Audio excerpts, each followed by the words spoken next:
Hello everybody, and welcome to Out of Home Office Hours. I am Nick Guercio over here from TAB, and today we're going to be talking about measuring digital out of home. Specifically, we're going to be talking about how we began measuring it with the release of Eyes On and then TAB Out of Home ratings, when we updated to spot ratings, and then finally whenever we updated the rating system in TAB Out of Home Ratings 2.0. Before we begin, I would just like to say that we will have opportunity to ask some questions here at the end. Please just insert those in your questions box in your GoToWebinar screen or menu, and I will be happy to answer those for you. Also, all of these webinars, all of these out-of-home office hours that we do every Thursday are available to all of our members. Please just email me. I will include my email address at the end of this presentation, and I will be able to send you a link to be able to view all of these presentations. Okay, so this one shouldn't be very long. This is a sort of a recap on several events that happened over the course of the last few years and updating digital. But they're good to know. They're good to have in your back pocket, and it's important to remember when you're looking at our digital numbers exactly and precisely what you're looking at, and some of the information that goes into those in order to have a better understanding of what specifically you're dealing with when you're looking at your digital ratings. Okay, so let's go ahead and get started. Here's just a little timeline here. In January of 2010, we actually introduced TAB Out of Home Ratings. It was then called Eyes On, and in Eyes On, there were digital structures in the numbers. All of the numbers were featured on a structure level, so they didn't get down to the spot. So there had to be a big asterisk that would go by any number that said this is the number that all of the impressions for all of these ads. One of the challenges here, or maybe one of the bigger challenges here when measuring digital, is that you have to have a pretty good understanding of how many people are viewing how many spots when passing a piece of digital advertising. Otherwise, you don't have a very good understanding of the impressions. We hadn't done a specific study at that point to have a good understanding of number of people seeing number of impressions going to specific spots, a spot level amount of research that went on at the release of ratings. We did have very valuable information, though, about the impressions of the structures. That's why it was included in the rating system, once again with that asterisk that said this is a structure number. In June 14, we did actually update the entire rating system to digital spot ratings. These digital spot ratings, though, were very useful, obviously. When you buy digital out-of-home advertising, you're buying by the spot, so it's good to have an impression level and a ratings level on that level of detail. But big thing here is we were missing some information, some vital information in the actual calculation of those spots that actually helps us get at a better number. So the number that was provided used something we call reference speed, or the average speed that's going, or not the average speed, I should say, not this average actual speed. Actually, that's what we updated to, but rather the speed limit on the road. Big issue there is that not everybody is traveling the speed limit all the time. You're not accounting actual speed or congestion whenever you do that. And so in April 2015. We actually improved our digital spot ratings by incorporating INRIX data and other data sources that allowed us to account for speed and congestion. So this is sort of the projection of how we've gotten to where we are now with our digital ratings. Just to give you a little bit better idea of what I'm talking about here specifically, and actually getting to research that helps us define digital spot opportunities. Here's just a little graphic, little animation that sort of can help elucidate this specific problem. You can see all of these cars are going to be traveling at different speeds, and you're just going to notice, how many how many opportunities they each can have. Our first car up here is going 60 miles an hour. That may be the speed limit, and they have the opportunity to see 2 spots. The next car going 30 miles an hour has opportunity to see 4. You can see where I'm going with this. And then when that traffic slows to a crawl, and extremely high congestion times, that's when more opportunities or more spot opportunities can occur. Now, this type of difference is not common. It's very rare that someone is in enough congestion to where they could see all spots, all 8 spots on a board that has 8 different 6 to 8 second spots. But this is more of an example to help show the big thing here when considering digital is having a good understanding of how much time that digital structure has with each person viewing, because that's going to have a direct correlation with how many spots they're actually viewing. The number of spots they can see obviously affects how many they will see. I hope that's clear. So we're also going to be talking about Ratings 2.0 in general, and to do that, I think let's just start at the beginning, because I would like for it to be clear that the way that we measure standard and the way that we measure digital are very similar. A lot of the great tools and the research program and things that we've built TAB out-of-home ratings on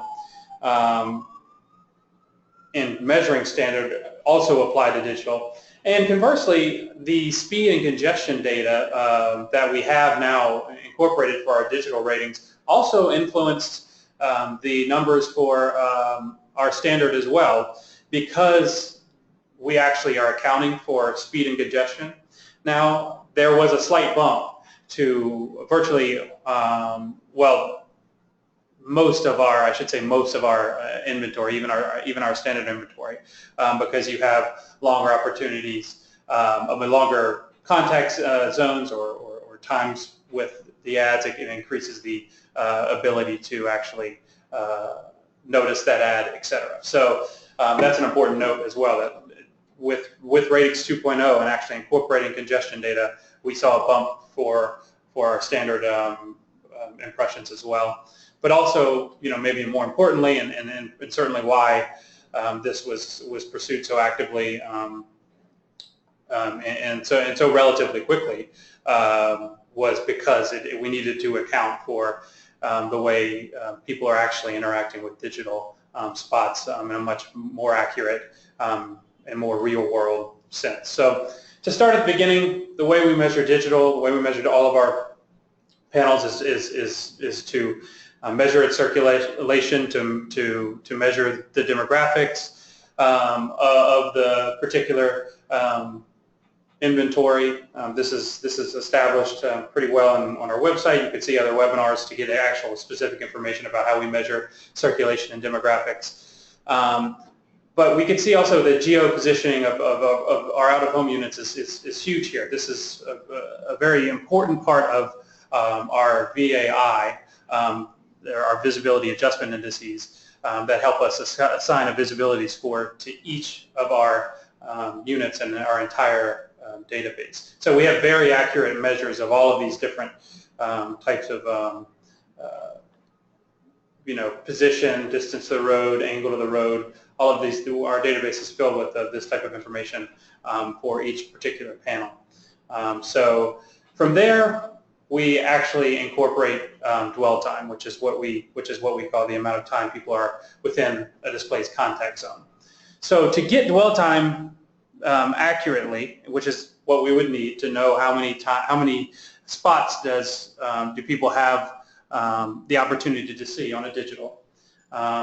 That's the dwell time, right? I mean, if you have a spot that lasts 6 seconds or 8 seconds, if the question is how many can these people see as they're passing, you need to know how much time they have the ability to look at it, right? So the two factors that go into getting that time is A, your maximum noting distance, which is okay. At what distance can people actually start noticing these ads in a meaningful way. And the other is speed, because if we have the maximum noting distance, and we have the actual speed, not just reference speed or the speed limit, then we actually have a very clear and extremely accurate idea of exactly how long people have to engage with a piece of advertising. This amount of time is not the same amount of time in most situations as the amount of time that you would have if you were traveling the speed limit or just over the speed limit. So this is especially true in high traffic times of day, as in morning and towards the end of the day. But this is also just true in general. And right here you can see that we are sort of helping, a little bit of a visual helping understand exactly what we're talking about when we're talking about our contact zone and our dwell time. And we note here that this is also affecting standard ad noting, because this is actually slightly ticking up our VAI model. This is a component of our VAI model now, which helps people notice more. If you have more time with a piece of advertising, you're more likely to notice, essentially, is the long and short of that component of it. Digital takes a few more things into account. We can see here that we also need accurate information that we do have in our database about the number of spots that each digital ad has and how long each of those spots are. But after you have that dwell time, what you can arrive at is a number of spots that people have an opportunity to see. We have our own visibility research program that applies to digital as well, that is also used. That was updated as well. If anybody is unclear about the visibility research program, please email me. We have one sheets. We have webinars on this topic as well. But basically, it's a model that's based on eye tracking that helps us understand how likely people are to view advertising based on the parameters of that piece of advertising. So, for example, position relative to the road, the size of the ad, what kind of read is it? Is it a left-hand read, right-hand read? How far away from is it from the road? Right now, and now we also have congestion data that's part of that as well. What's the actual speed that people are traveling at here? So with that, we also, in that for digital, we also have things like, how likely are people to notice digital ads in general, and at this much speed, and with being able, having the opportunity to see this many ads, how many ads are actually noted on a visibility basis. And so then what we arrive at is actual digital spot ratings that can apply for each spot over the course of a week. So the trajectory of digital ratings and our rating system was from virtually nothing with before eyes on. We had circulation information. We could tell you the number of people in cars. There wasn't much pedestrian information that we had incorporated in the system at the time. How many people in cars were passing on segments of road that had an opportunity to see a structure. That's what we had when we had circulation information. With ratings, we were able to incorporate all of the data that we know about standard advertising now, such as demographics, a real reach and frequency system, etc. And we also had visibility information as well available, but it was for the structure. It didn't drill down to the individual spots. So when anybody was buying or selling a particular ad on a digital structure, they would have to say, this is what the impressions are for the structure. The actual number of impressions that this spot gets, that's probably maybe about this. Everybody had their own way of guesstimating that, but but when we released in 2014 individual spot ratings, we were using reference speed to be able to produce those numbers. And ultimately, by incorporating congestion data, we have a much clearer picture of people's actual engagement with individual digital ads. So that's sort of the long and short of TAB out-of-home ratings 2.0. But we are also moving forward with this right now and further research. So Operation More has a lot of information that we are researching to help us drill down even further. As I said, that congestion data is great data, and it gives us a much clearer picture, but all that data is rolled up to the week. So we have a much better idea of the actual average speed over the course of a week, but we're still not talking about being able to deliver data on an hourly basis or anything like that. These are things that are currently being looked into and researched with further measurement. So in other words, I think we've come a long way with our digital measurement, and our digital measures are very useful and comprehensive for what we offer now. But there's definitely more to the picture, and we're really excited about that becoming part of our system as well with Operation More and further insights about the out-of-home audiences that are being delivered with digital advertising. So now we have some time for some questions and some discussion here, so I'm going to go ahead and take a look at our questions box and see what we got. All right. How often will the dwell time information be updated? Annually, monthly, or weekly? Right now, we have different levels of updating in our current system. So right now, our database is updated monthly. For the most part, that updating is for adding and removing certain panels, for adding different types of inventory, for small system changes and things like that. Annually, we update our circulation information. Periodically, we update pieces of the research system to actually add features. Now, that's not what the question is. The question is not the adding the feature of dwell time. That is actual information that we receive from our suppliers that provide the speed and congestion data. So I would say that the most it would be able to be updated would be monthly. I don't know the exact time on how often that is actually re-upped to make sure that the dwell time is the most accurate, but I will look into that information, and I'll make sure that I get that out to anyone who's interested in that, the specifics of the updating on the dwell time. But yeah, so there's different levels of updates and when those updates take place. How long does it take for impression numbers to be determined for new digital units? So if this question is about how long does it take us to get digital units into our rating system that are new and newly submitted, the answer to that is that it also depends. We have certain types of information that we need to make sure that we have for all of our inventory in our database. And so if some, for example, if we have recent and accurate circulation type information available for the particular segment of road that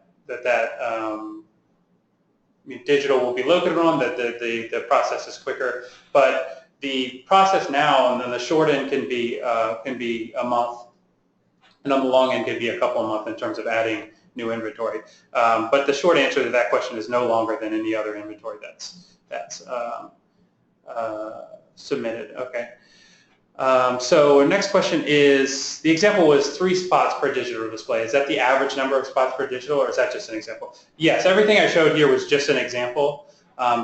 The actual number of spots, that's an opportunity to see number of spots is not, there's no standard answer for it. All depends on, just how, what is the contact zone, what is specifically is the dwell time for that unit, and also that opportunity to see number is just an important number that allows us to get a better impression level for each individual spot.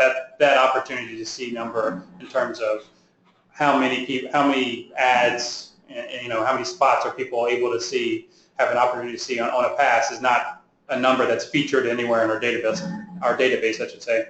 But it is a very important number in order to get at a very accurate and unit-specific digital spot rating. Okay, so accounting for number of spots, does it include PSA or spots given to transit authorities or city agencies? Spots given to transit authorities or city agencies. I'm not sure about that. Just to be clear, when I talk about digital spots here, I'm talking about individual ads on digital boards. I don't know if that was unclear, but for the most part, when we're talking about digital and number of spots, it's often 6 to 8 spots on a digital that go in circulation. We also have a question here about pedestrian traffic. Pedestrian traffic is also included in the model. The pedestrian dwell times are, I think, slightly different in the way they are measured, but they are accounted for.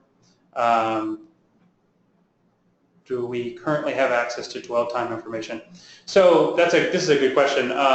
Do we currently have access to the back-end information of dwell time in our rating system? And the simple answer there is no. We have a lot of information that goes into all of our ratings that are very important for us to be able to produce the ratings, but they're not available anywhere. I could speak with Dylan Mabin over here, or you could shoot him an email at dmabin, D-M-A-B-I-N, at tabonline.com and ask him specifically if you can have that type of access to some of that type of information. But the official answer in terms of what we provide in our database and across different platforms is no. There's no direct access to that type of information. Okay. All right.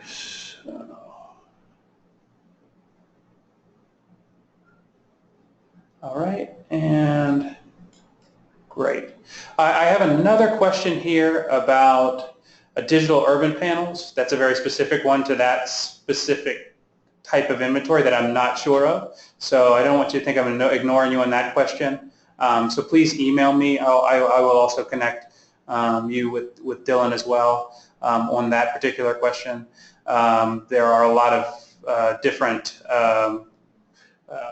market scenarios that can change the actual implementation of how we apply the research program to get at specific types of digital spot information. But I'm not aware of the specifics of all of them. So let's see.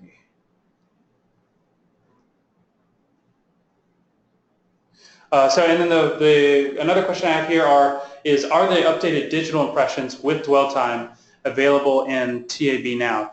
Yes. So this is the digital impressions that you see now in your in any systems that you're accessing, whether it's ADS or whether it's Telmar for unit-specific information. These are the numbers that you're seeing. These include dwell time information in them to arrive at a more accurate impression number, and that's been the case since last year.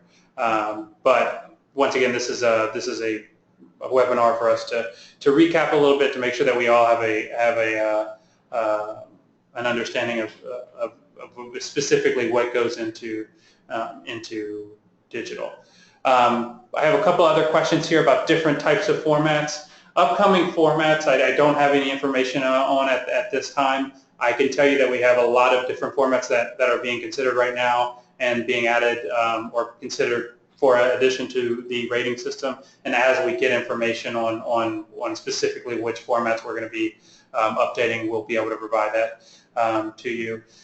If you're not on our mailing list, please also email me here at nick@geopath.org, and I'll be happy to put those on, put you on there, so that you could get any updates regarding expanding into different types of formats and things like that. That would be, types of information that we're really excited to share whenever we get specifics and solid and concrete details on.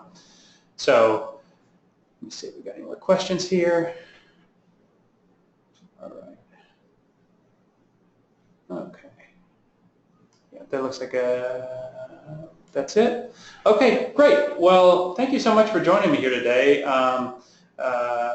Like I said, I know it was a short one, but I think this is good information to have. There's still, because of the nature of digital and because of the nature of how we've actually have updated basically how we present digital information 3 times, sometimes people can get lost in the fray a little bit, and people can be a little bit outdated in terms of where they think we are or the information they have available, and can be a little bit outdated. So thanks for tuning in here, and please join us in the future for other out-of-home office hours. Have a great day.